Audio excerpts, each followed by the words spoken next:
Second. All in favor? Aye. All right, item number 2, discussion of a possible skate park for skateboarding, scooter, BMX, inline skating. CJ Nielsen.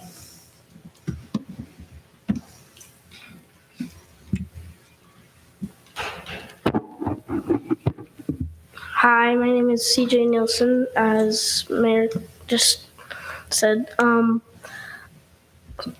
I've lived in Washington my whole life, and yeah, so where are we supposed to skateboard or scooter or do that? Like, I see people out here riding their scooters like places they're not supposed to, in the middle of the streets.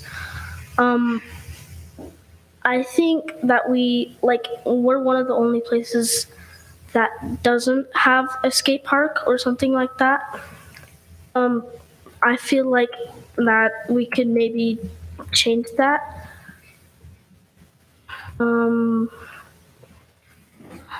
with your approval, I'll join you. Yes. Let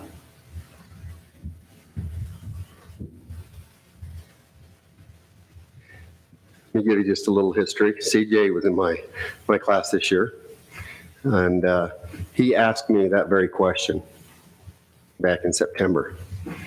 And I didn't have any idea that today we'd be standing here asking this, but it's a question that I think it's a valid one. But let me just tell you a little bit about CJ. He is one of those unique people that has great abilities. He is a tremendous athlete. He's very smart. He's well liked. He's a good friend. And I honestly couldn't think of a better spokesperson to bring this question forward. I've been in conversation with CJ a few times in the last couple of months. And I told him that that would be a great opportunity to come and bring that question forward to the council and to the mayor. And so I also, with your indulgence, Mayor, would like to share some information that I've received. I had an opportunity yesterday with City Manager Carter to visit several skate parks in the area. We visited the ones in Santa Clara and St. George, and I haven't seen the one in Ivins. But we have discussed a little bit about what it would look like if we tried to bring something like that into Washington, what we'd want. And just to be really honest, when we first talked about this, I thought the natural spot for it, and we discussed this, is the dog park, because we just bought that acreage. But then after I looked at it, I felt like maybe that was going to be a little bit limiting in space, and it might be not a great environment for the neighbors that might not like it. In the wintertime, you know, it gets dark at 5:30 to 6, lights could be on until the park closes at 10. So we kind of looked at different areas that might be conducive for the park. And then we kind of build on some other ideas yesterday, and that is that if you look at the overall infrastructure, what it takes to put one of these parks in, it's relatively inexpensive, especially if we already have the ground. And so the area that I have looked at and traversed several times the last week or so is the area down in the storm drain basin at the east end of 3650. Now, I visited with Mr. Carter about that ground, and it seems like something that could be attainable if we want to go that route. But what I was thinking, rather than limiting ourselves, I would like to expand even on the idea of a skate park, inline skates or skateboards. And the idea for me is that most kids can afford a scooter, and that probably, I don't want to exclude anyone because of cost. And we also talked a little bit about perhaps a future bus route that could go there with the new Suntran line that could possibly at some point get kids back and forth on that. But we also talked about, besides the skate park element, we talked about a BMX track, which it really doesn't add a lot of cost. It's really just moving dirt around. And then another idea is we thought about an RC remote control cars. And as we were talking, we realized that opens a different avenue that could be remote control planes. If you remember, there was a venue for that at the old airport. But we've talked back and forth a little bit about it. And with your approval, we would begin to explore about how to bring this to fruition, what funds could be used, and where a suitable location would be, and what you'd want to be included in that. We talked a little bit about the park name, and I like Wills, Wills Park. I was going to consider maybe Helen Wills, but then I decided probably Wills is a little more appropriate. But That's very sensitive of you. Thank you. it's the least I could do. So, CJ, would you like to add anything? Did I mention anything that maybe you reminded yourself that maybe you'd like to speak to? I don't think so.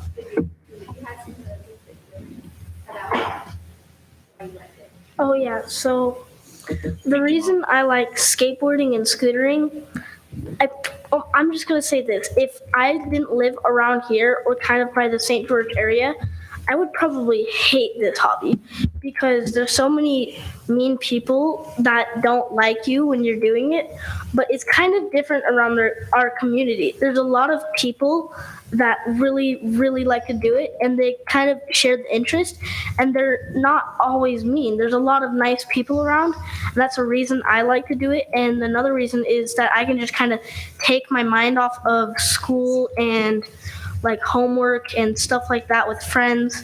I can just go do it whenever I have time and just do that instead of something I really need to do. I can do that after I do that. And it also kind of helps me with my parents.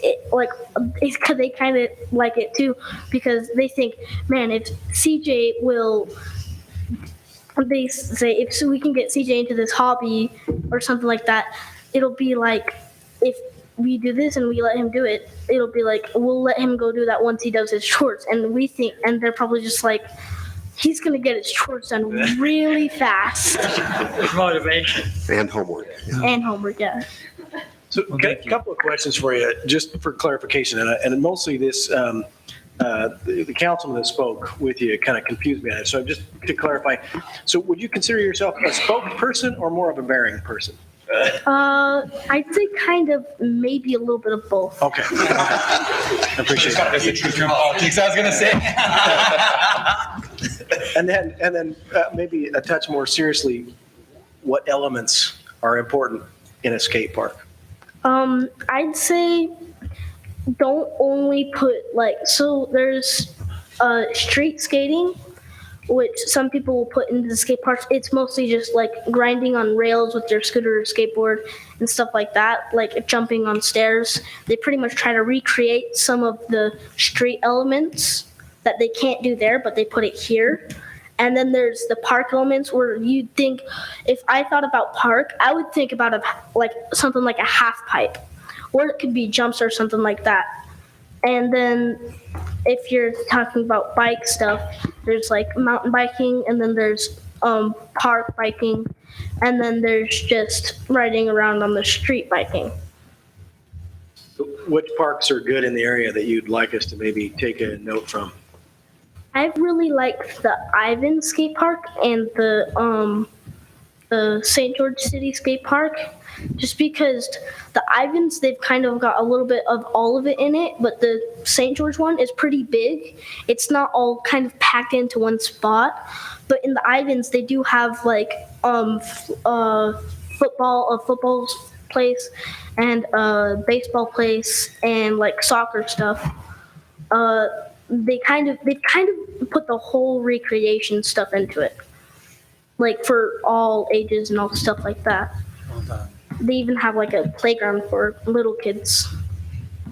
CJ, have you been to the new park over just right across the street from Snow Canyon High School? The bike one? The mountain bike one? The mountain bike and Yeah, I've jumps been and there. I like that one too. stuff. What are I your kind of like thoughts that. on that? I think that they don't have much of the mountain bike kind of like put in it very much, but they do have a lot of the park and the pump track features. The pump tracks is just kind of somewhere you warm up. You can really do a lot with pump tracks. Like there's some pump tracks that are just a big circle, but then in this one, it's like almost like you can cut up through a trail if no one's going there and go back into a different trail, and it almost leads on to anywhere until you get over to the jump spot, and that's just a line and then you go back around. I really would prefer to go there instead of mountain biking because you kind of have to go somewhere else. Like, so if I was going to mountain bike, I'd either go up to Bryan Head in the summer or Pine Valley in the summer. They have a few trails up there in Pine Valley, but mostly I'd just go to the one over by Snow Canyon. Thank you. They've done a really good job on that one. Very good. Last question. Have you ever been to the one in Kanab? Are you familiar with the skate? No, I've been asking my dad. I've been asking, not my mom, but I've asked my dad a few times if I could go over there, and he's been saying maybe if we can find time, and he keeps saying that. So I've kind of like stopped asking him. And I'm going to approach with him for a second, but in all honesty, we have visited a lot of skate parks in the country. Like whenever we go somewhere, we go and find the closest skate park. So we've been in Salt Lake and we've been in Washington State, and we even went to Moab. we went to Moab. Where did we go this summer? Last summer, forgot. Whistler. We Yeah, went to the big skate park Yeah, and bike there's a BMX track in humongous one. Whistler, Canada. And so if you want to take him on it's a real insight. He would be on the project with you. He would be willing to consult on any time and give ideas and share ideas on that. He's got a lot of information. So. Mayor, can I say something to CJ? Yes. First of all, it appears that we probably ought to hire you as a consultant when we do this, because you know what you're doing. But I want to tell you the impact that you have, and few people will remember this. This council will not, but in about 2004, 2005, we had a young man that would come about every 6 months and stand at the podium and say to us, "We need something to do." And I remember one time he specifically told us, "If you don't give us something to do, we're just going to get in trouble." That's kind of what I'm saying. Okay. Now here's what I'm going to tell you. So if you don't think what you're saying is not important, this young man helped influence us in building a community center. And so I think your voice is, I think these city councils listen to your voice. And I think that's just a great example. That young man, I don't remember his name. He was not quite as clean cut as you. He carried a skateboard wherever he went to.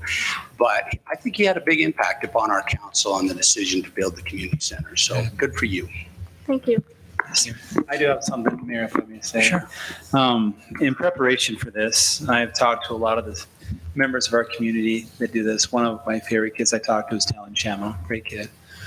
And a fun question to kind of propose to the council is, at this current moment, do you know where a majority of our high school kids go to skateboard and do stuff right now?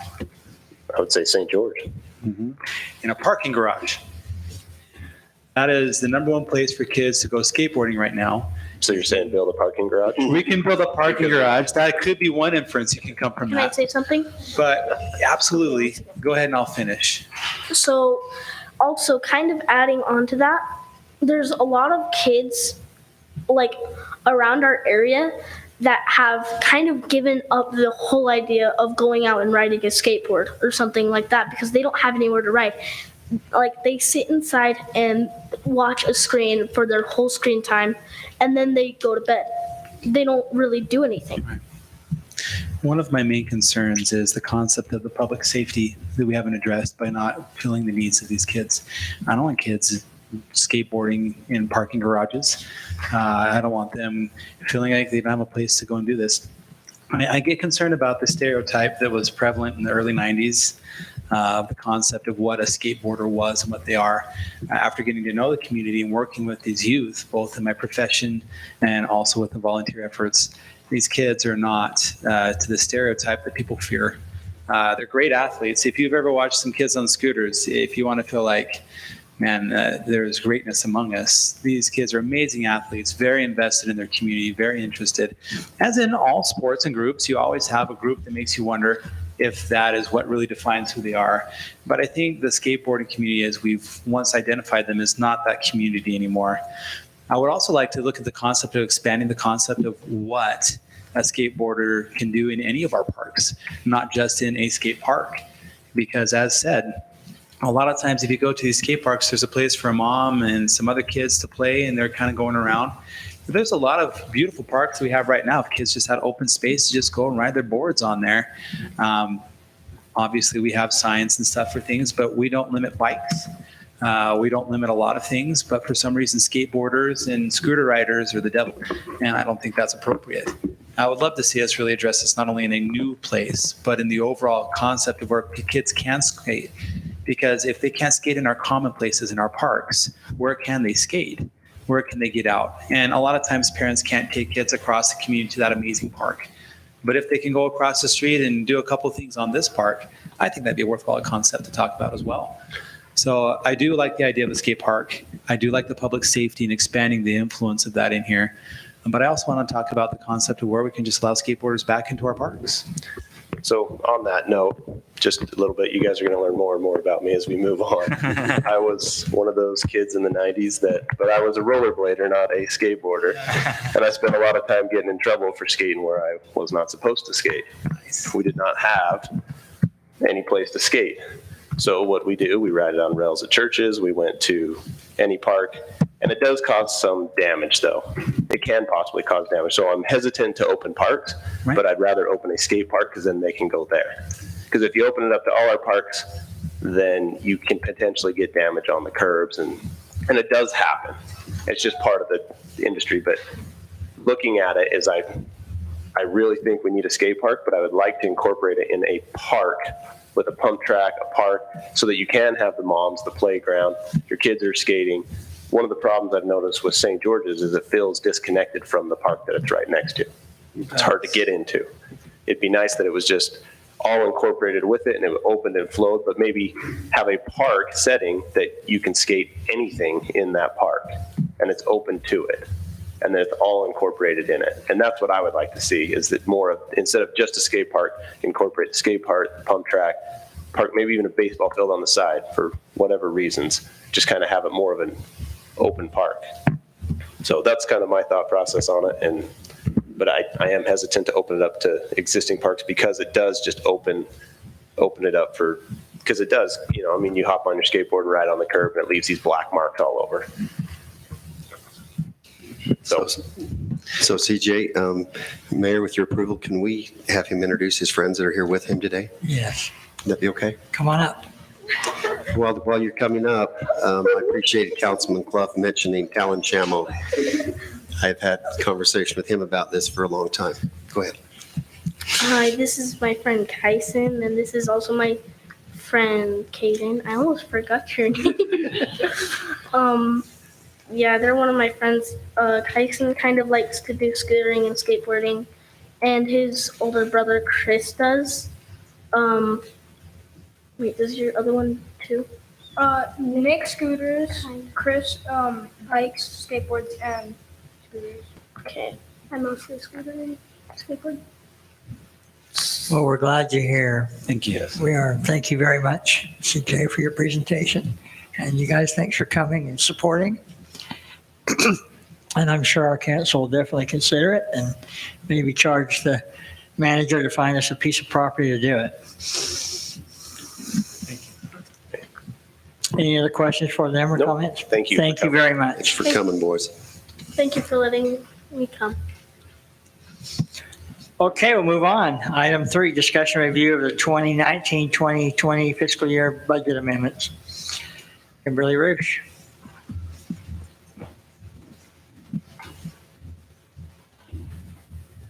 Thank you, Mayor and Council, and I will just say a few brief things and then we'll see what questions you have.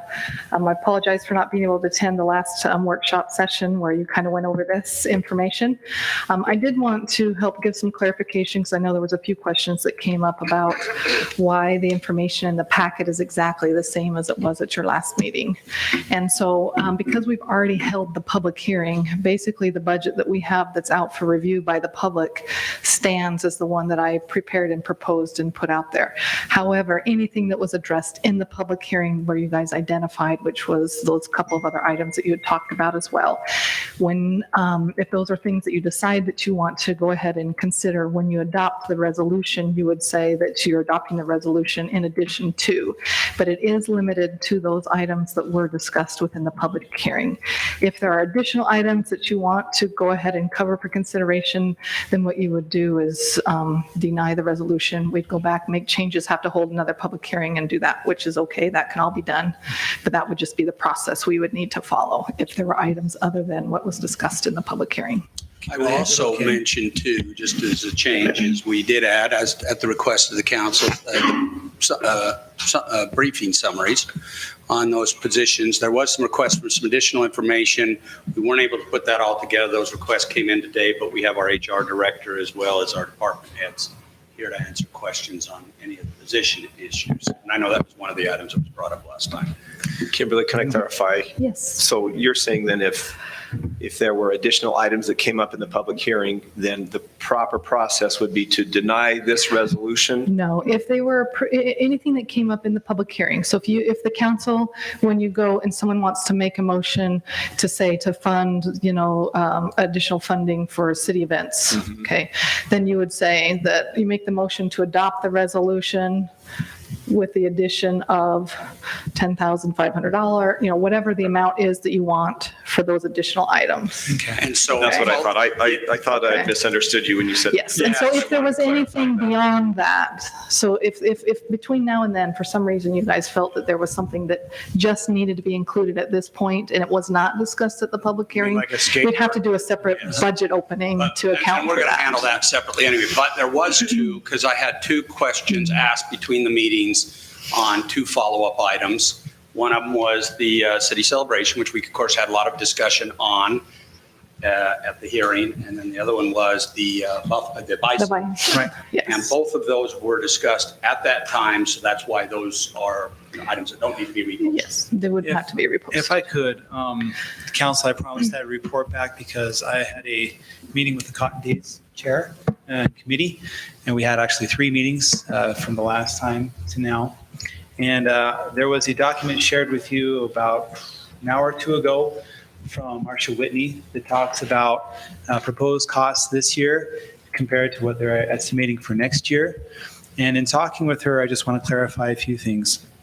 One of the main changes is we've had some significant increases that have happened from last year to this year. And also there was a request about paying the Tractor Club from last year and to pay them for this year's events. Keep in mind the Tractor Club does more than just the tractor pull. They also work with the Christmas in Dixie. They do a lot of wonderful things for us. It's a broad They thing do. supply most of the things that the kids come and see when they're Correct. doing the tour, other than what's in the school. One of the main things that happened is that the challenge that was given to the committee was to actually track costs. In working with these people, so much has been coming out of pocket for these celebrations and given and said, oh, we'll cover it and everything. But due to the strain of the growth of our city, that's not really a healthy model. And what we're trying to do is validate what are the fixed events that we should cover as a city. And we discussed that. And as a committee, they believe that $25,000 is the first step in the right direction. It is not a significant ask more, because within that, this year would also cover for our past expense for the Tractor Club. That's one thing. Within it, Dan, the and I can concern- just add too, having gone through the budget, it looked like this proposal was actually to reduce that by 10,000. So really, it would be a matter of making that back up and then a little. So I'm just a little, clarifying. because looking at this, I mean, just barely, it says the estimate is 15,000, actuals 13. No, and that's the thing that she did not change from our conversation. And if you look in that, it doesn't talk about the past tractor pull. So I think that we should keep that. My opinion is we should keep that separate. If they were Exactly. obligated that money, that should be paid from, even if it's out of our fund balance or whatever, to pay for that, because we shouldn't account that for this year's budget. And if you took On this one. the difference of that off, they would be fine with that. So, hey, the tractor pull, the 2,000, I don't have it right now in front of me. It was like 2,400 or Yeah, something. take it out of this one. They'd be fine with that as long as it's accounted for another thing. But they're still projecting even next year, it would be $25,000. There were some interesting holes we found in figuring out costs, we ran into an issue with our sponsorships that we didn't realize. We have really started to reach out to sponsorships to fill some costs in some events rather than make the city pay for everything. For example, there was a particular sponsor that had a clause in anything that they sponsored, they could not have any competitors sponsoring the same event. And nobody knew about it until one of our meetings just recently. And so they really feel that they can reach out and get some more sponsors, but they feel honestly that this year $25,000 is what they need for this year. I don't know what you have in front of you. It says 15, then it's like 15,534 for the cost, everything else. But she said, we really do need $15,000 for this year. And if you would like to address this, Councilman Coates, of some of that money that I said they're talking about would be to pay for last year's event, that's fine. However, we want to cover that. But the commitment is this. The commitment is this year they are going to track every expense. And there's so many things that they've just given away. There's been some new unique costs with the movie and park and costs with that. Are we including the movie and park in this? Yes, within the $25,000, it would cover the movie in the park. Should that be, because this is Cotton Day's budget. Exactly. And so do we need to separate those two? At the moment, there's a lot of things in flux, and I think it's fair to talk about that. So much has been so mixed. We're trying to find out where to separate what from what right now. And we're kind of viewing this as a transition year. The transition year of kind of throwing the spaghetti in the pot and pulling it out noodle at a time and see what happens as we go. Their hope is if we can keep this within the budget of the $25,000 plus what they bring in, at the end of the Cotton Days, they can reevaluate it. And at that time, either absorb it back into the general fund or put that to Cotton Days for a future event. The biggest thing is they would like to have something fixed from the city so that they don't have to absorb other costs, and they would be able to reevaluate that at the end of the event. And we'll have a more solid number at the end of this event. We've never tracked it this well before. That's the main commitment that they've given to us, is that they want to count the real costs are more than dollars. We have so much volunteer effort and structure and function that they're writing out organization and everything so that they can pass that on, so the events have a chance of perpetuating. Because there's that big, huge question mark of, look, 20 years ago, we had a population of like, 5,000 people, almost 7,000 people, and now we're breaking 30. Our growth is not expected to shut down or slow down anytime soon. So it's the concept of what do we need to track to make sure this can transition. They're also putting structure into how do they transition chairs? Who's going to train somebody? Who's going to be there? How are they going to step down? And we're just stepping into those. So a long answer for probably, I should shorten this up. I feel that the $25,000 is valid and expected. They tried very hard to get costs in front of us, but they admitted to me, we haven't validated some of these costs because we're still there's a lot of fluctuation in the economy and a lot of the things that they're doing. And they've committed that at the end of this, they'd like to just reevaluate it and account for it. And then we can know better what to do for next year. But keeping in mind, I really feel like the concept of a Cotton Days is a city celebration. Any revenue that comes from this is a benefit and a bonus, but it's not the intention for the celebration. And so I think what they're trying to do is well done. I do apologize for what you have there saying 15, but in a phone call coming into this, they did verify, no, we would, if we could this year, it would be valid for us to set it at 25, fully knowing that if it doesn't get spent, it would just get reabsorbed back into either our general fund or be set aside for our Cotton Day celebration in the future. So I don't think, even when she was breaking it down for me, I don't think they're going to have $2,000, $3,000, not even $1,000 by the time they're done this year, by the time it's all said and done. As I've talked with the committee and I've looked at the costs myself, I think it's very valid. And it gives them that opportunity to really just account for costs and for us to substantiate and support those things that we want to make sure are always there as a city. And the vendors doing the sponsorships allows them to bring in the nice little things on the side, but without expanding the event itself. Their commitment is not to expand the event, but to just atone for the costs. So many times they've been giving so much and being angry because they haven't been recognized, but at the same time, they haven't been telling us. It's this really weird realization that we've all come to, that it costs more than we've been asking, just because a lot of people have been giving so much out of pocket. So comparing that to a lot of events and the costs that we've talked about, looking at $25,000 to celebrate the heritage and the initiation of our city, the concept of who we are, I think is a very small investment. And to have the confidence that it's going to be accounted for and measured and looked at and evaluated, I'm really looking forward to this process, and I think it's within the budget, within fair.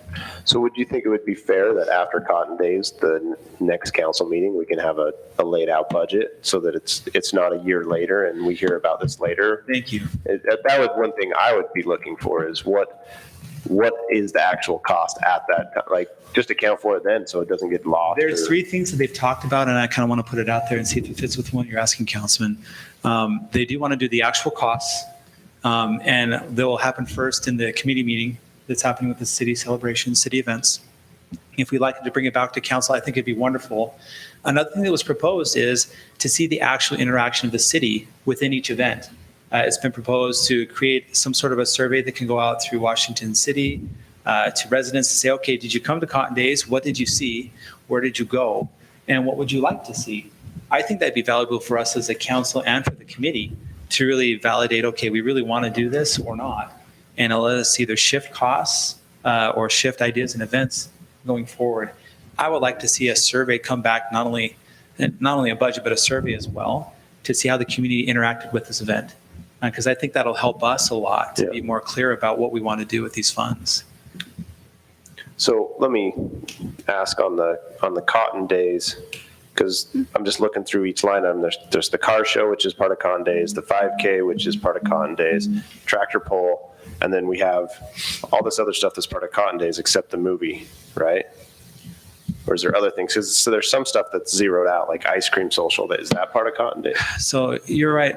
Yeah. It is? Okay. I'm just, because I'm seeing that it says 15. It's like, but I can what's his see name there that does it The every year. Historical Society. Yeah, but what's the guy's name that does it? Kelly Saxman. Taxman, yeah, he comes and sets that, and so he may not even charge for it. See, that's what we've ran into. But is Kelly's that- there every year, brings the ice cream machine, brings the ice cream, brings the cones. The only reason why I'm bringing But I'm this with up you is on this, we should account for it, but they're just donating it. Yeah, I'm seeing that there's the 5K and there's no money in it. I'm like, those are, It's because But it's the movie budgeted for out of the licensure, I think, community center. So the 5K is ran and operated by the community center, and they do cover the expense associated with that. Historically, they've covered it out of their budget. So the fun thing about this that you're seeing that's a little frustrating that I've been wading through ever since we talked last time is who's doing that? How much does it cost? Where is it coming from? And we're getting, their commitment is at the end of this cycle. We'll know that very, very clearly. But like you just barely noted a couple things, we're trying to properly either let people donate those and account for it as a donation or to pay for it because we should be paying for it. A lot of people have just been doing it out of their pockets and not telling us how much it costs. and I really appreciate that, but I also don't think we should put that strain on people as we're getting bigger. At least, I mean, time is easy to donate from people, but the product, hey, he's bringing all this ice cream, maybe that should be part of the cost. Exactly. And to so that's doing the that. part by when I said there's a little bit of extra this year just to make up for things. Because they were starting to tell me, oh, there's that cost, that cost. We don't know for sure what it is, but we'd like to try to cover it this year. Can we just account within that $25,000 and come back to you? And I think you're starting to get the vision of the frustration of, okay, how is this going to work? I'm really expecting a lot of this to just kind of be worked out this year.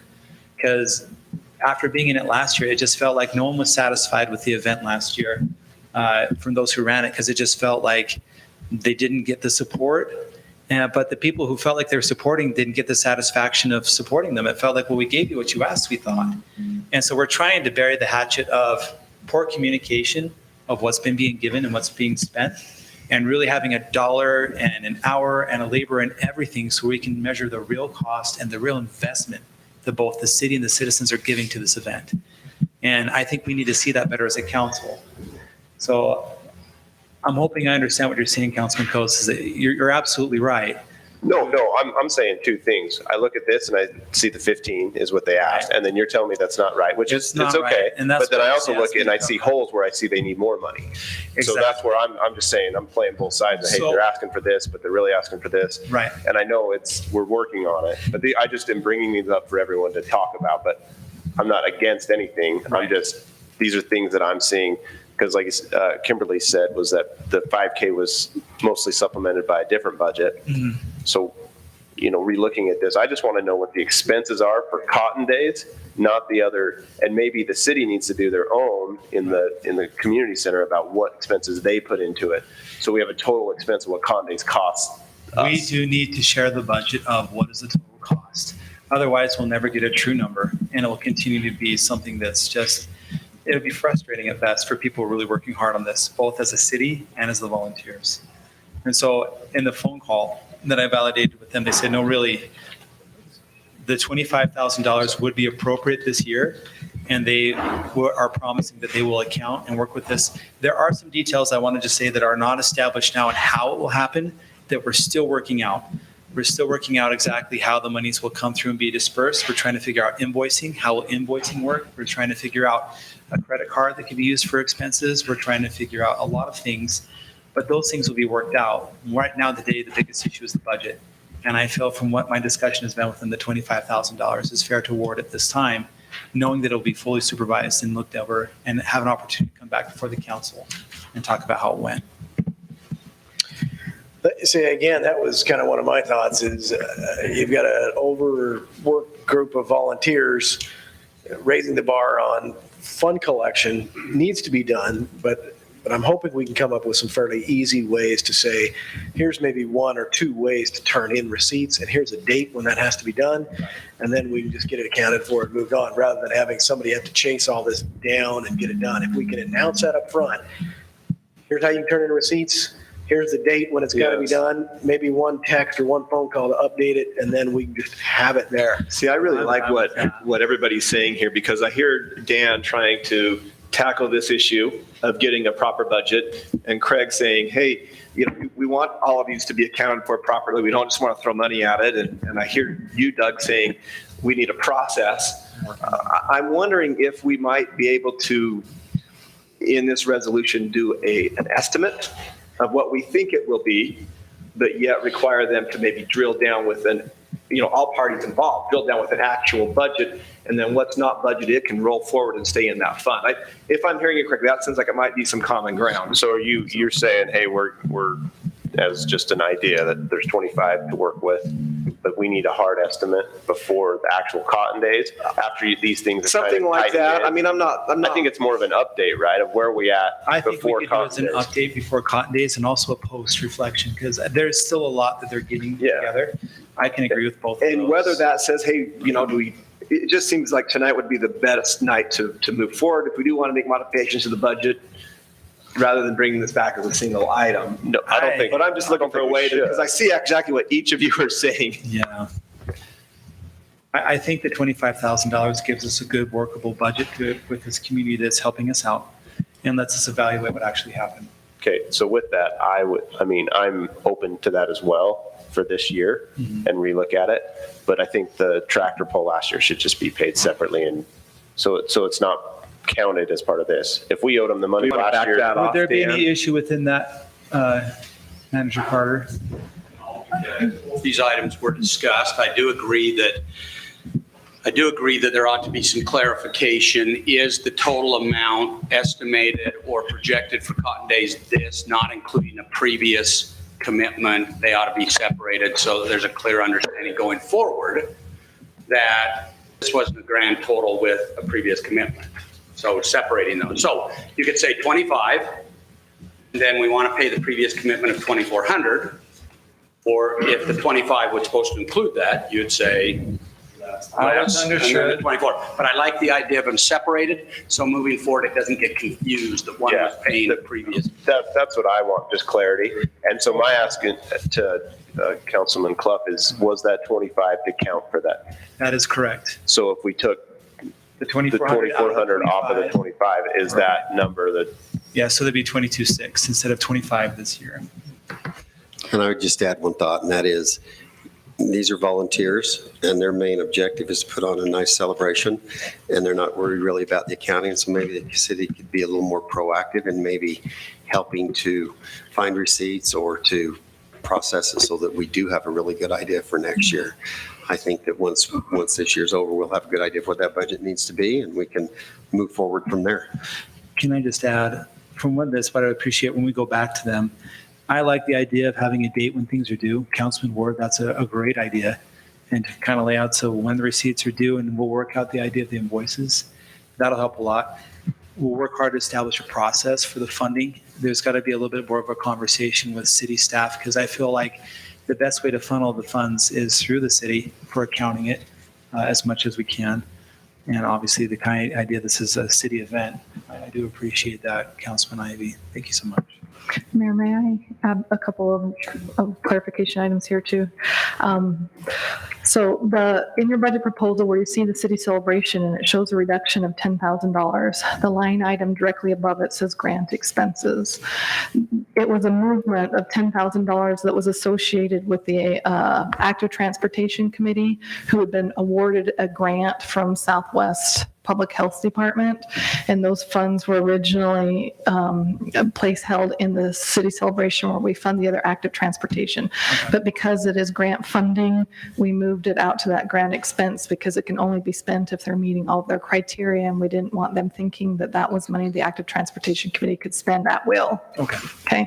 So there was no reduction at all in any of the city celebration costs at all that are in that particular line item for that shift. Which one was that? Sorry. So under city celebrations, where it showed that there was a reduction of $10,000 in the itemized list. Oh, it's Yes, it's 41, 50, 42, 64, I think. But basically the item right above it says grant expense, and you can see that that line item increased by $10,000. So that was just a shift in terms of the account for that to be held. So I did want to let you know that we weren't reducing any costs associated with any of the city celebrations that are budgeted under that line item. In regards to the tractor club, it does need to be, if you're going to do that, identified in your resolution that this is a donation to the Antique Tractor Association or whatever their name is, because it is not an expense. They're not submitting to us a reimbursement request for expenses they've done. They're asking us to donate to them for the contributions that they make to our community. So you will need to specify that as a donation. The same thing for, I'm not sure if when you talked about, again, we know of the $25,000 it was going to pay for last year. Is there any discussion that but out of the $25,000 total that's being requested, we talked about $2,400 is paying for the prior year as a donation.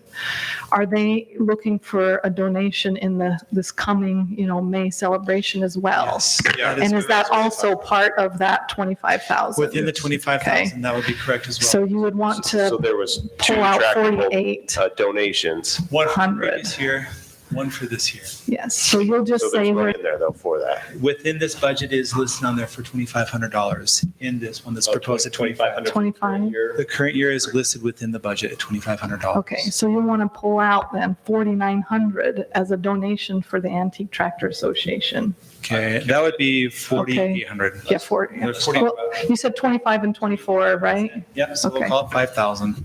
Okay, so you'll pull that out and say this is a donation for the Antique Tractor Association, And then $20,000. and then you're going to do the- $20,000 for the Cotton Day budget. Okay. Let's Okay. talk about that for just a second. Would it be better if they just invoiced us?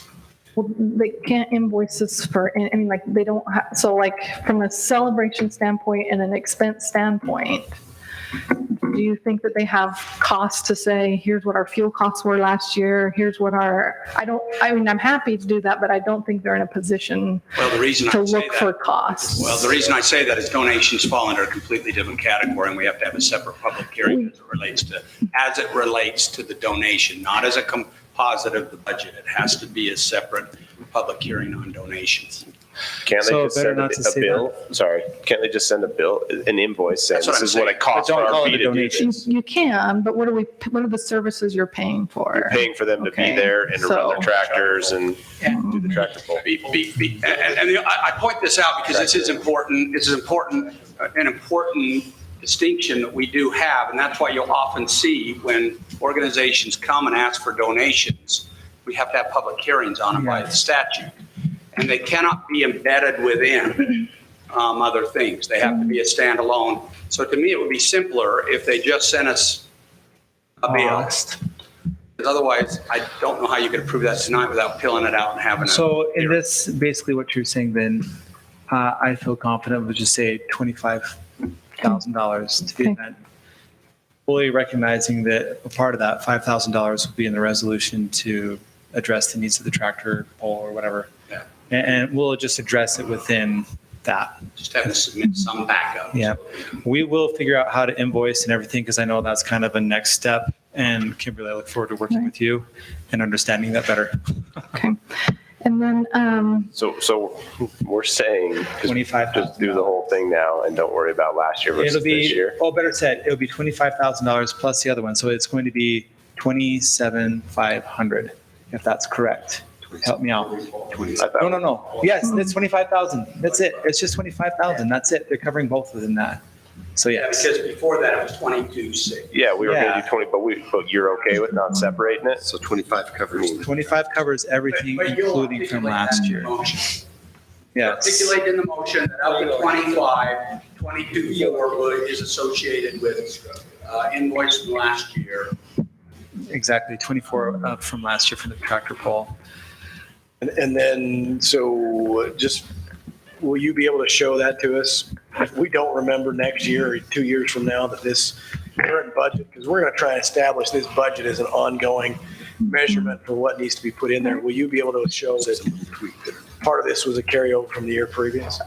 if you want to carry funds over, then the council needs to take formal action to basically say you're going to commit. So any funds left over from the budget associated with that, we want them to be committed for ongoing. And then what that allows me to do is at the end of the year, even though it becomes part of the fund balance, it's basically restricted for purposes, meaning cotton days. Can I ask city just a celebration. clarification? So If we Well, could sorry, I'm restrict, just- that would be a that was separate not quite- thing. If that's what your question was about carrying Somebody money else had brought that over. up, but what I'm talking about is the tractor pull money. Oh, We're talking okay, about 2 different right. years, but So- we're paying them in this year. I'm obviously right now also in the process of preparing our 2021 budget. So if you'd like to, then based on what we've talked about with this 5,000 for that, we'll put a placeholder for just $20,000 initially as you bring that forward to review. Because you're going to run into a timing issue. You're going to have to be in a position to be approving and moving forward with next year's budget before you have totals for this current year taking place. okay. That would be my recommendation unless you feel otherwise. One thing I just wanted to bring as a small note to the council, every one of our events will be highly critiqued this year to validate costs and investments so that we can better understand what we're asking to put into our community celebrations and events. So we'll try to get more detail pre, during, and post on any event that we handle this year to just get a better idea of what we're really trying to do. So And then in regards to the costs and being able to work with them, we can account 100% for everything that's broken down as long as they give us a receipt. If we don't have that, we don't have any idea what money was spent. Correct. And so we do already Who is have their for point of- prior Are you the years. point of contact on that, or who specifically should they turn that receipt in? Is there a reimbursement form? or- There actually I want- is, and we have given that to them in the past Okay. and the actual process, but they will work directly with the accounts payable office. Okay. And the committee can determine if they want it to flow through. So anybody who has a receipts, probably what they should do is flow through whoever the committee chair is or the designated, if you want to designate a secretary or treasurer on that side that's gathering it and doing the accounting and then submitting those to the accounts payable office for payment. But we turn around every 2 weeks for payment. So And- if anybody, I mean, there's not a long time frame that they go out of pocket, but most expenses have been placed on the credit card so that there's not an impact to the individual. And if we're wrapping up the Cotton Days discussion, I have a number of other questions on the rest of the resolution. Cotton Days, if anyone else has. Okay. Thank you. Move on. Mayor, do you mind? I have a No, number no. of questions, No, and I don't no. mean to dominate, but I have a number of questions. With your Absolutely. Blessings. Okay. Can you tell me what the professional and technical account is? Professional and technical is for services that the city might contract for. You could have engineering services that are in there. Our audit services for Hinton Burdick would be in there. It's basically kind of, I mean, to the best extent, that's what it is. It's a third party where you're contracting them specifically for services So that we're not engineering, providing. Could be accounting, engineering, legal. auditing. Yes, if you had some legal fees that we did consulting on would show up under professional and technical, yes. So are these, I noticed in this budget opening, we have about $35,360 in 5 separate funds.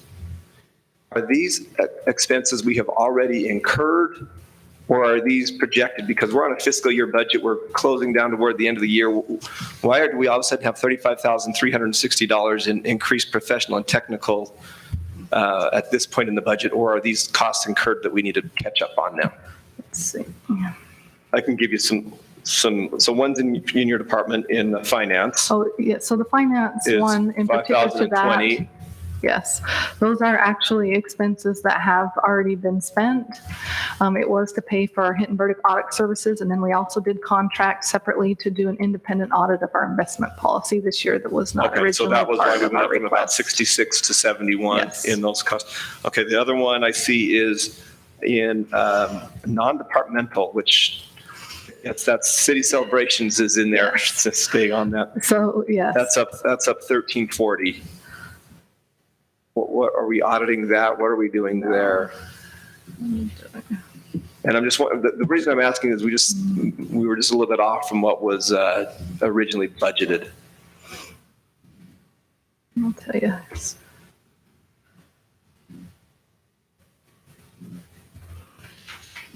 So in that particular budget, we pay for our professional services for Qualtrics, which is our surveying company that we use to do our citywide surveys, as well as our internal surveys with staff.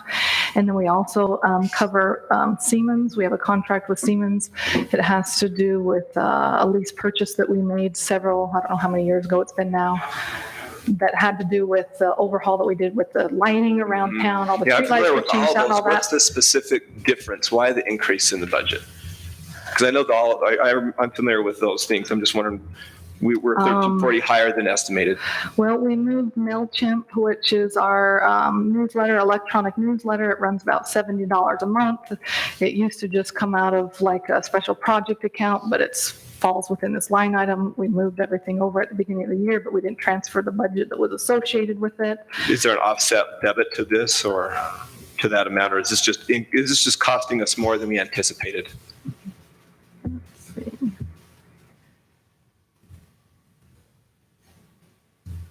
Overall, the non-department budget is increasing by $3,730. Okay, if you wouldn't mind just maybe getting back to me sometime on the 1340 for why I see this as a trend. This is, and then in fire, we went from 28.4 to 46.4, an increase of 18,000 in that same account in a different fund.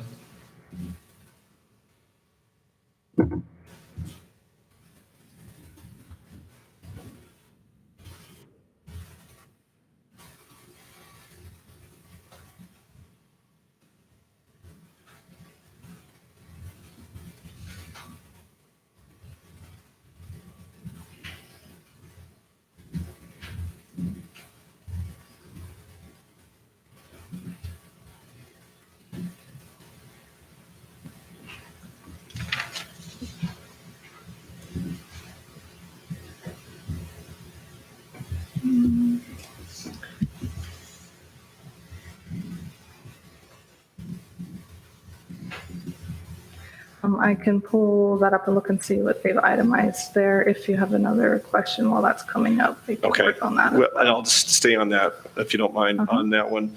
In the community center fund, we went from 16.9 in that category, or in that account, to 22.9. So we increased 6,000 there. And then the last one I'm asking about is in economic development. We went from 10.5 to 15.5, and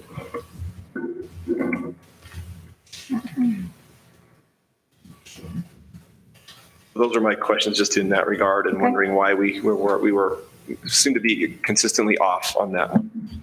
Would you mind giving me the numbers again on your economic development? Yeah, it's economic development's on page 3 of the ledger, and it went from 10,500 to 15,500, a $5,000 increase. Yeah, I'm guessing, that's a newer department. On the economic development, again, if I recall correctly, from professional and technical standpoint, I believe that the increase for that was associated with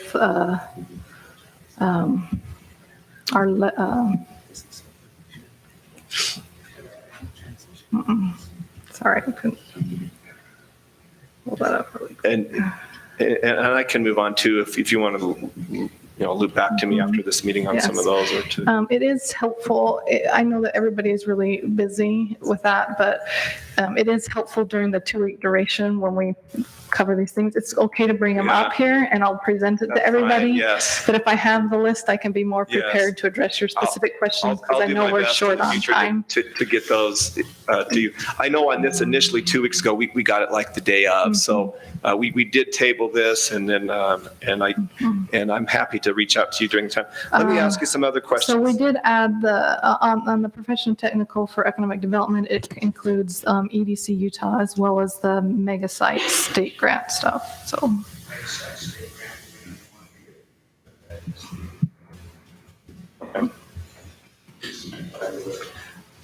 Staying in some of the proprietary funds, I see on many of these, and you can probably explain the correlation, but I see many of these realizing that some projects that were budgeted for are not being done in this fiscal year. Right. But what is the correlation between, for example, the use of prior year fund balance and then impact fee revenue? There are some really large swings in there.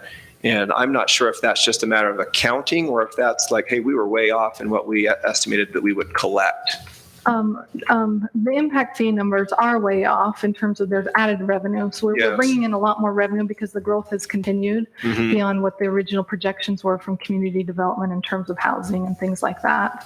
Obviously, with the apartments coming in, those weren't things that we had up front, a year and a half ago when we did the budget. It really impacts revenue. We had a couple commercial businesses that came in this year and those bring in large impact fee monies. So impact fee revenue that's increasing is directly related to growth. You do your best to try to anticipate that. When we have more impact fee revenue coming in, if there's a project that's being paid for by impact fee money, we're collecting enough in this current year that we're able to reduce what we have to pull from prior year reserves, basically, to fund that. So rather than do a deep dive and bore everybody with these, can we just look at one of these funds? Sure. And maybe that'll be a You good bet. case study here. Fund 43, Capital Project Leisure Services. Yes. So I see in this one, we had budgeted nearly 900,000 in use of prior year fund balance. And then the proposed budget here with this change is a swing of about 1,800 because it's a negative Yes. 948,000. So instead of using fund balance, we're going to add to the savings instead. That's what that changes. I So don't my need to use question it is, anymore. what project did we not, why were we so off? I mean, did we not do a project or did we No, not? if you look at your impact fee revenue change, Yeah, that was- it's up that's exactly what I'm looking at. $1,600. Mhm. It's, yeah, 1.6 million. 1.6 million, yeah. So are we paying, is it that we didn't do a project or are we funding it with, is it new You stuff? that we had can fund with revenue impact come fee? in that you didn't anticipate in the current year that is not needed to fund the projects that were planned in the current year. So that money goes into the savings account to be used on the future projects. So, okay, I understand that. My question is, are we now using, did we not do a project or are we now paying for this project with impact fee money? No, all the projects that were planned for within the leisure service project at this point, there's been no reduction in expenses associated with that. So if you look down on the expense line item, the only change has to do with the transfer from the general fund. Okay, or sorry, on So Fund we're 43, going, there's no. I'm sorry, I still We don't don't have any- understand. I know I'm looking at the revenue We side, haven't not the changed expense any side. expenses in the leisure service budget at all for the So just current year. take that top line and help me understand use of prior year fund balance. Okay. Originally, to fund the projects that were planned in the Leisure Service Capital Project Fund, it was going to require us to pull some of our reserves to fund those. So we're not pulling from those. We don't have Okay, to so pull why? reserves anymore. So did the project, The reason we don't need to use those reserves is because we actually had, our projects this year that we're doing are impact fee funded. well, that's what I was asking. Are we paying for them with impact fees now? Yes, we always were paying for, even those reserves. So the use of prior year fund balance is also impact fees that are on hand, that have been collected in prior years.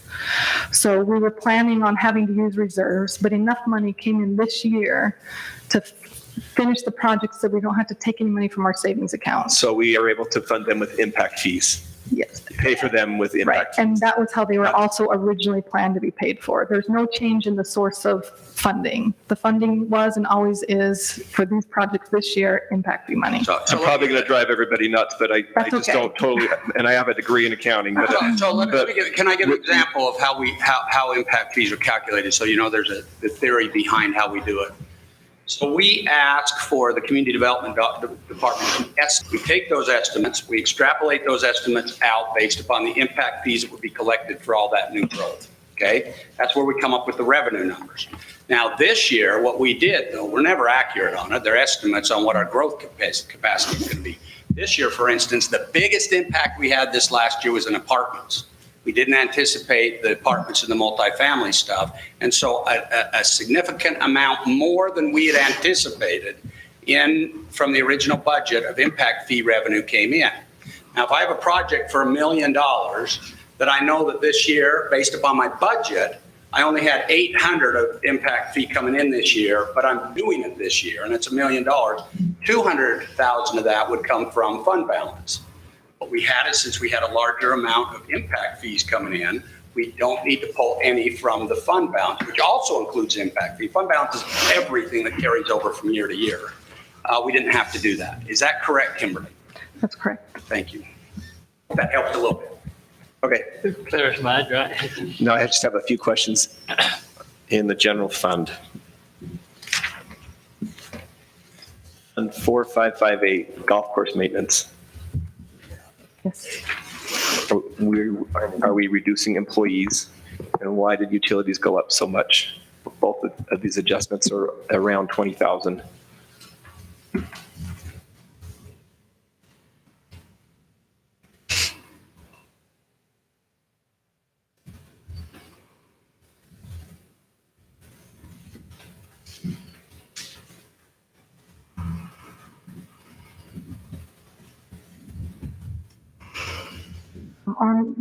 Warren pulling this one up, the answer for professional and technical on the fire services is funding that was put in place because of the third-party reviews.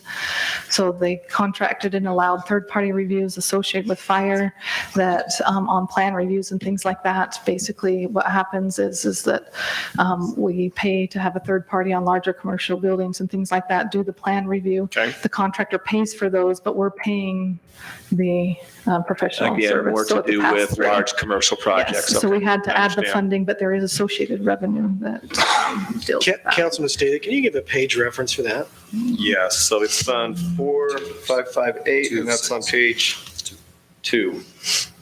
Thank you.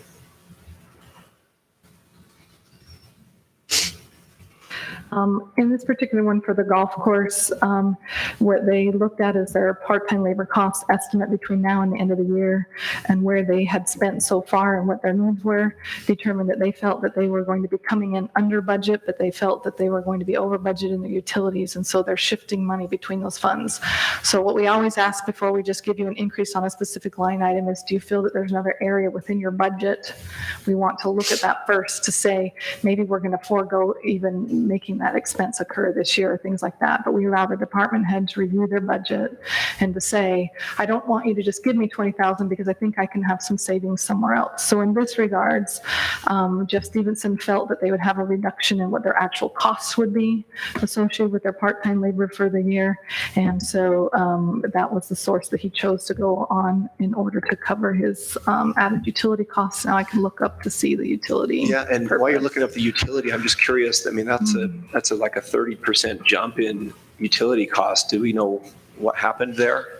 I'm going to look it up, but I'll tell you what I believe this is associated is with water.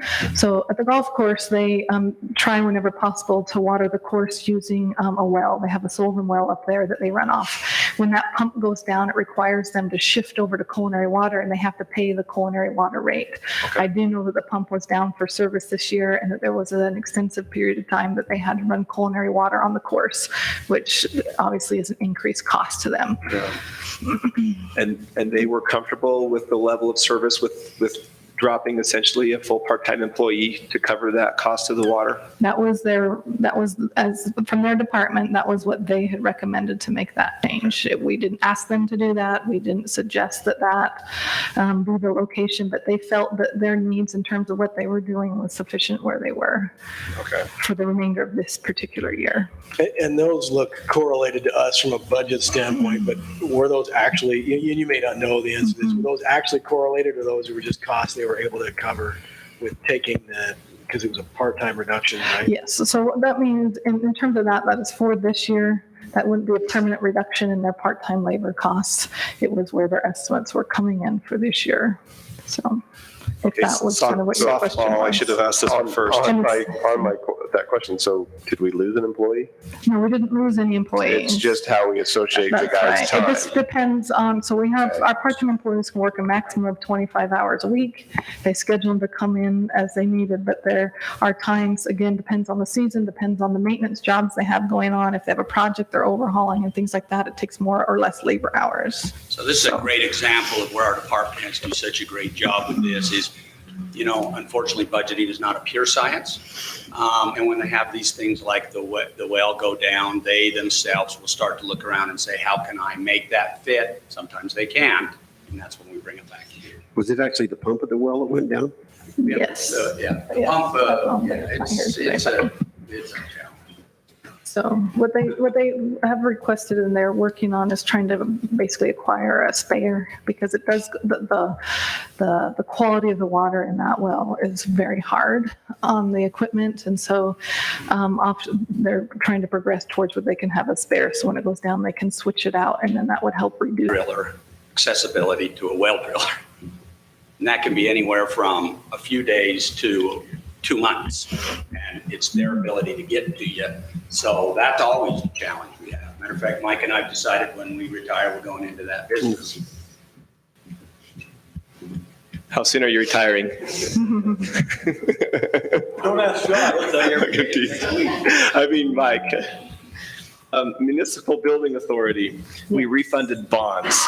Correct. So did we do that because they were at maturity, or did we do that because we had a better coupon rate? We did that for a savings, yes. So we had a cost better savings. coupon rate. Which particular bond? What are these This bonds? was the 2015 Municipal Building Authority bond that was used to fund and build the police station. And it was a saving of almost $500,000. Okay, and so we were okay absorbing 47,524 on the Yes. on the Yes. refunding and reissuing. Okay, great. More questions. General fund on the revenue, which is surprisingly high. We did have something a capital lease obligation that was budgeted for 402,000 that's no longer there. Yes. Can you tell us what happened with I that? sure can tell you what that is. So in this existing budget that we did, we purchased equipment for both the golf course and the parks division.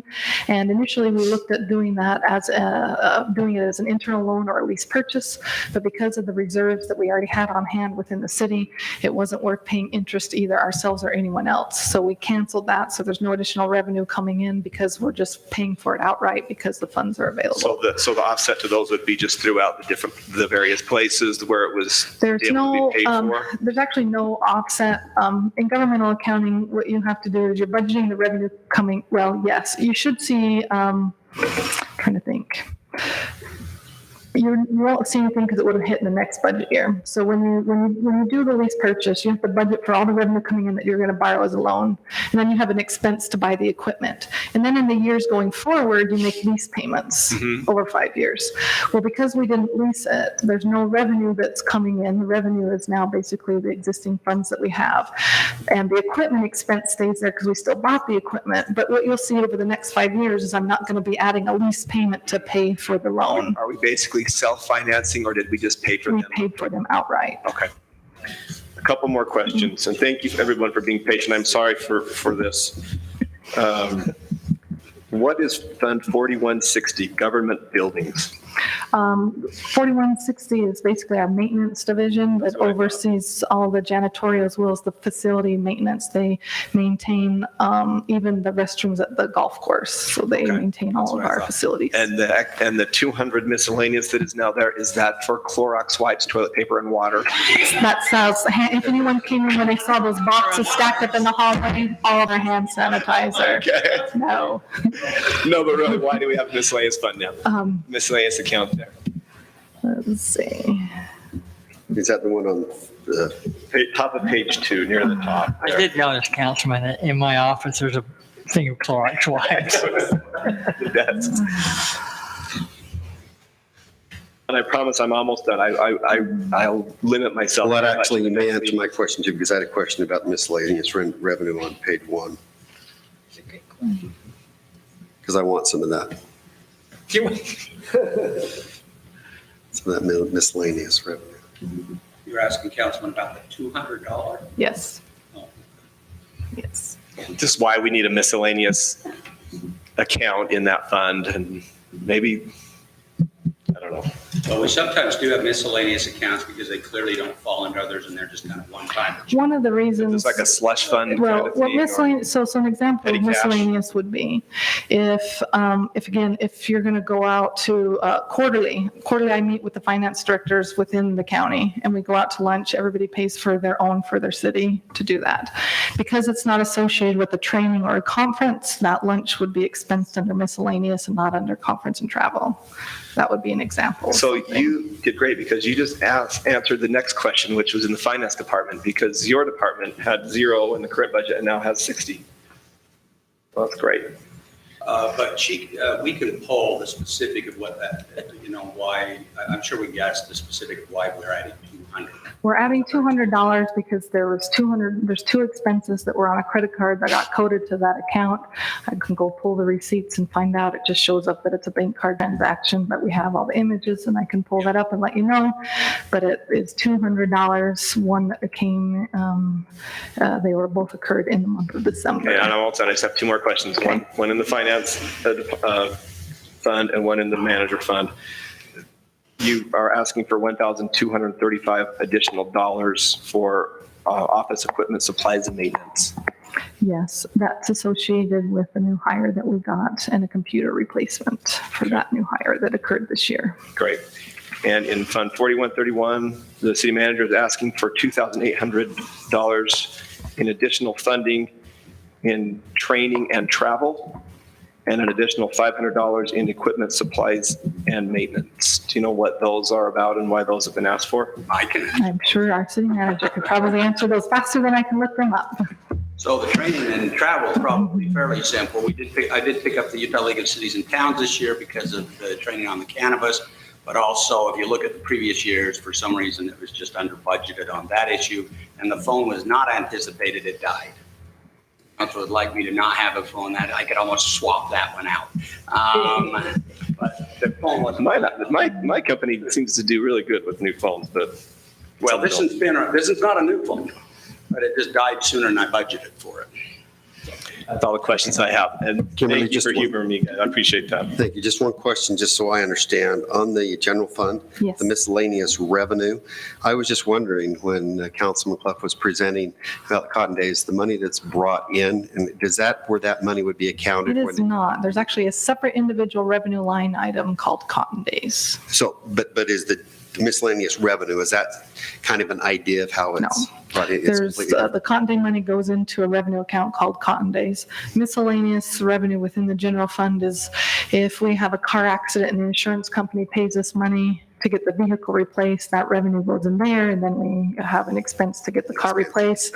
If we have rebates that come back from our insurance company, they go in there. They're things that we're not invoicing, they're not charges for services, they're basically miscellaneous unanticipated revenues that show up. But I on appreciate- average, that's about where we're at every year. I So, appreciate your budget 101 the other day. We had a you're very welcome. good talk.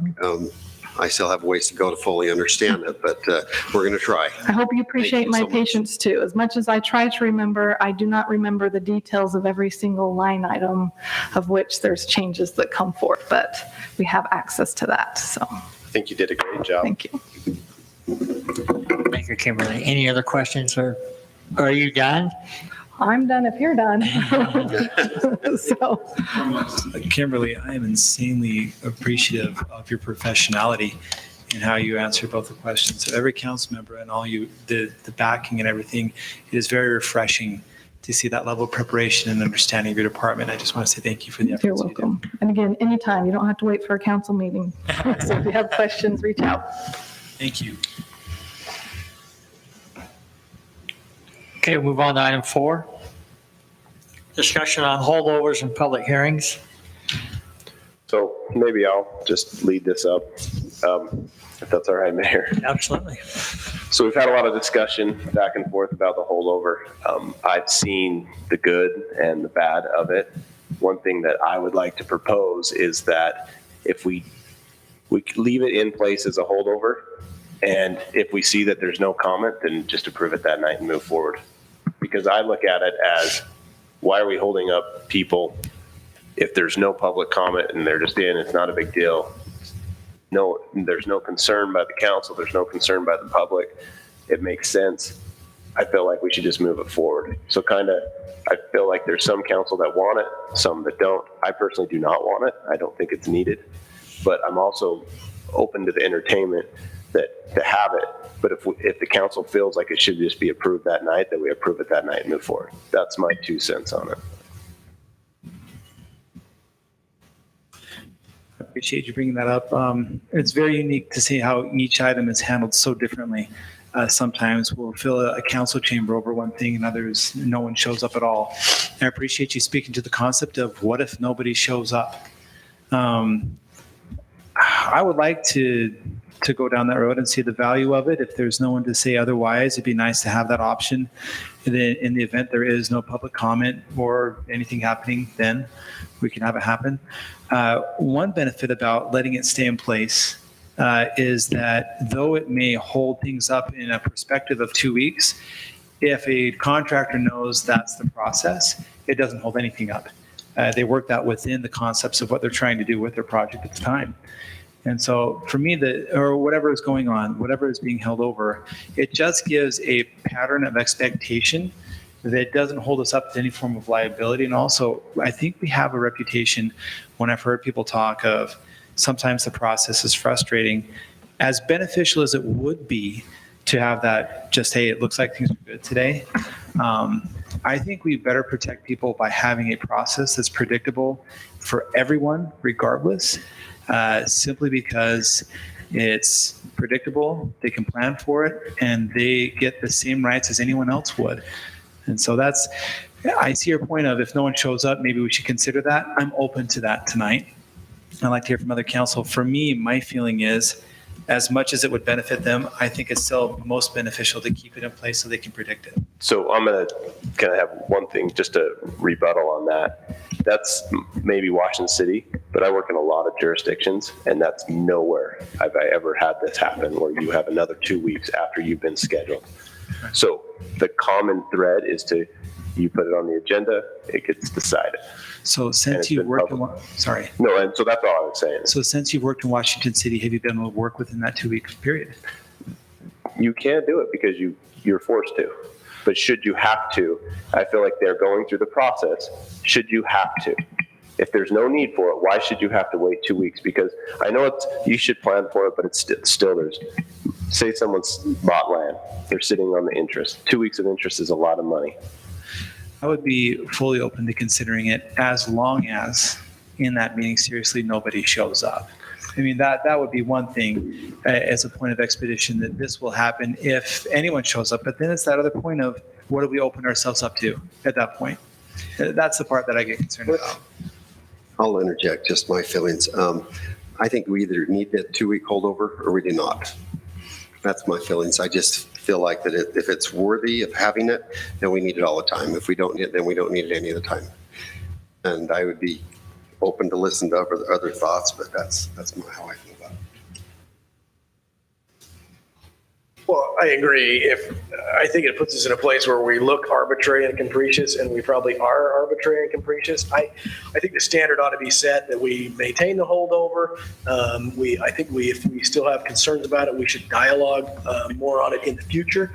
And if there are circumstances where a developer or somebody says they're having time constraints, I would rather have the exception be made at the time to just, and maybe that's not even possible, to say, oh, I'd like to move this forward and push this to a vote tonight. Is that possible?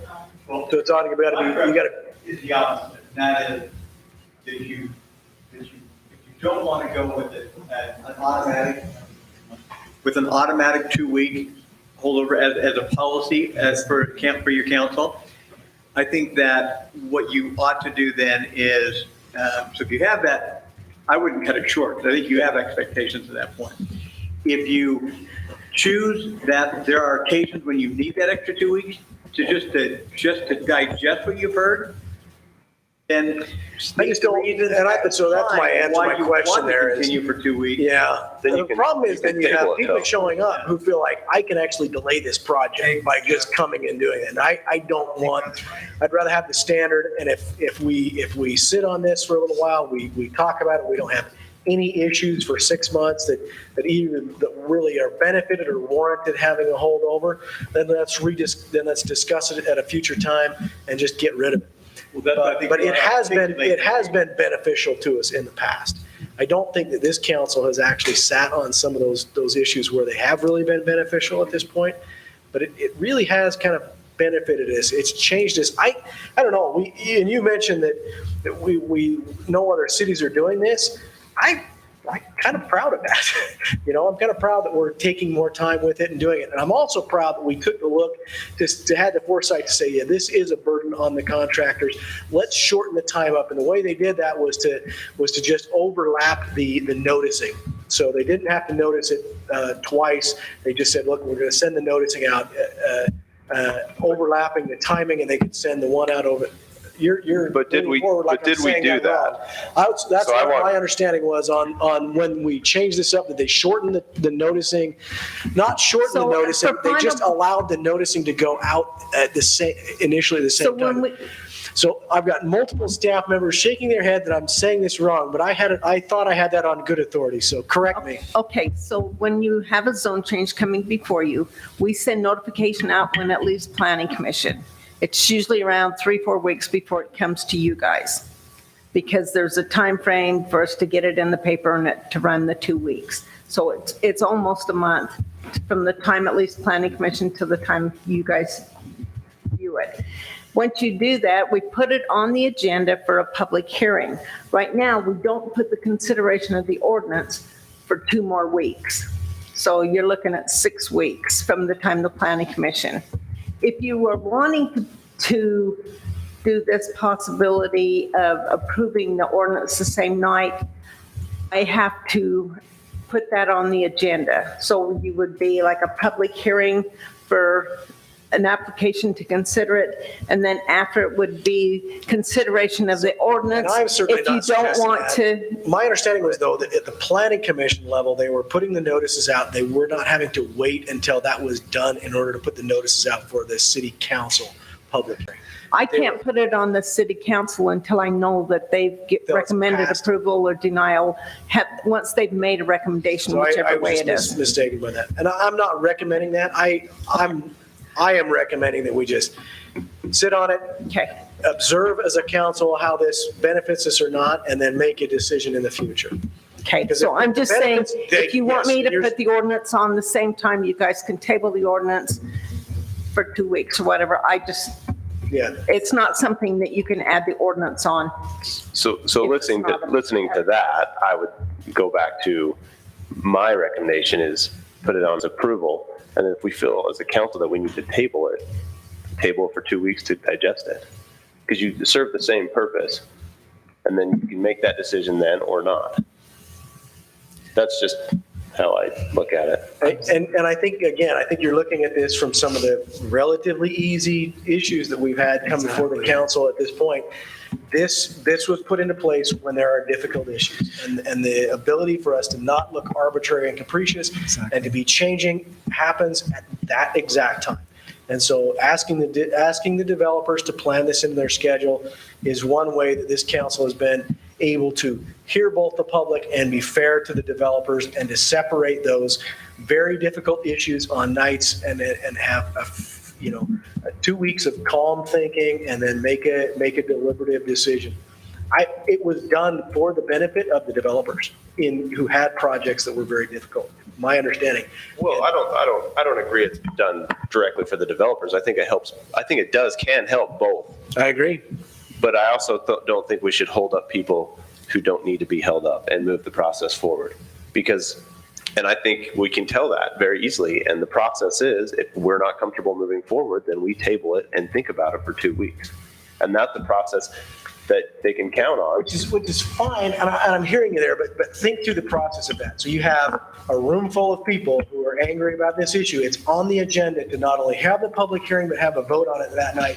And you're going to pause in the middle of that and say, we're not really sure about this. We're going to pause this for a 2-week holdover. Now you have basically angered both sides.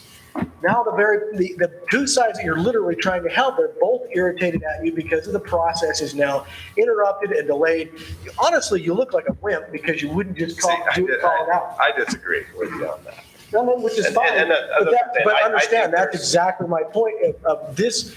This is a tool that was developed for difficult issues. So, and I wish it could be applied in a circumstance where you could just kind of pick and choose, but I think it really takes the effect out of it by saying, we're going to hold it over. I'm in a big agreement with Councilman Ward after going through these. Yeah. It really does a lot to the interests of parties coming to discuss any issue, those who are attending to discuss any discontent and those who have content for it. It really helps to make sure that we take care of both of those parties within this process. It's a really good calming mechanism as well. There is so much that we think we know that we don't. And likewise, it's not that we're going to bring new things, and I appreciate that we're not bringing new things when we hold it over 2 weeks, but there is so much discussion and understanding that happens, people reaching out to us, that it calms things down and helps us make the best decision for our community. It's been my experience. But isn't that the trouble we're having, is people bringing it up and not as a council? It's bringing it up to one council members out of a public hearing. Oh, there was Which some goes back staff to the members who brought concept. some different circumstances before us to say, look, this could be objected to by someone if they were looking at it later. I think as a council, we just decide for ourselves that we're going to hear the advice of our legal counsel, and we just are obedient to what we shouldn't do. We went along for a long time without having any problems. We had advice from legal counsel. We just follow it. Councilman Coates, did you have some specifics, or were you speaking in hypotheticals? Have you had people reach out to you that feel like they're being harmed by it? I went out and talked to a couple developers, and they're like, hey, we don't want to be held up any more than the process is already long. And I think it should be long to a point because it gets the public in there, understands what's going on. But I feel the process is pretty standard of going to planning commission, done with planning commission, it moves on to council. And so I've talked to a few developers, but I've talked to some developers that are fine with it and some that aren't. So it goes both ways. And I look at it as it should be like, I know we're not every other city, but it's the way that it goes when it comes. You've done the public hearing, you've noticed it. So if we have a real problem with it, table it. If we don't, then let's move it forward. And that's all I'm trying to say. Right. I really feel that what it does is if we take it away, we cater to the best case scenario of the easiest process.